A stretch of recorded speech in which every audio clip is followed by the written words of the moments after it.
everyone, today I am going to show you how to make this pinwheel. You're going to need a pushpin or a thumbtack, so ask an adult to help you safely find a pushpin or thumbtack, a pencil with an eraser on the end so that we can stick the pushpin into the eraser, a pair of scissors, a glue stick or a hole punch, either way will work, and a piece of paper. I also recommend using a cutting board for when we stick the pushpin through so that you don't accidentally hurt yourself trying to get it through the pinwheel. First, we're going to need to turn our piece of paper into a square. So an easy way to do this without having to measure with a ruler is you can take the top corner of your paper and you can fold it down until this edge of your paper matches up with the bottom edge of your paper. And then once it's lined up, we're going to give it a really good crease. Now I'm going to cut off this rectangle of paper. So now once this edge is cut off and you open up your paper, you're going to have a perfect square.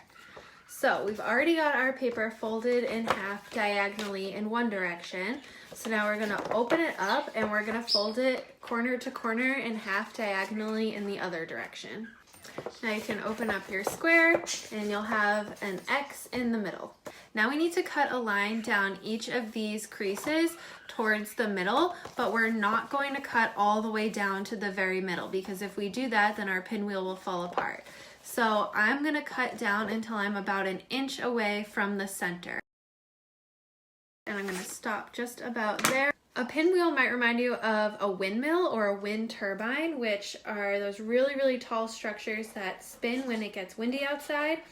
And what those do is the blades on the windmill spin and they turn a device in the center of the windmill really fast, and it's connected to a generator which collects up all of the energy. You should have a piece of paper that looks like this that's still connected in the middle. Now what we need to do is take every other corner and fold it into the middle. So I'm going to start with this corner just like this.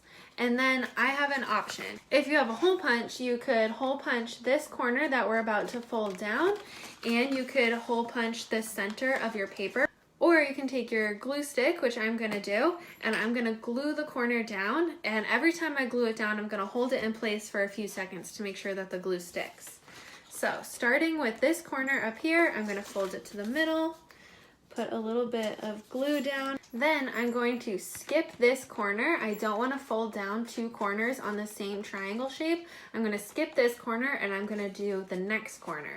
I'm going to put a little bit of glue on top of the point that I just folded down. I'm going to put it right on top and fold down that next corner, and I'm going to hold it there for a few seconds. You do want all of your corners to overlap so that when we put the pin through the middle, we make sure that we're holding all of the corners in place.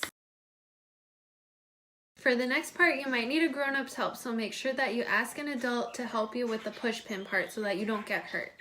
Once your pinwheel pieces are dry in the center, we are going to put your pinwheel on top of your cutting board and stick our pin carefully, very carefully, through the center of our pinwheel. Now we're going to take our pencil and we're going to carefully stick our pin into the eraser. We're going to be extra careful with this part, still asking a grown-up for help if we need it, and we want to make sure that we're not poking the pin all the way through the other side of the pencil eraser.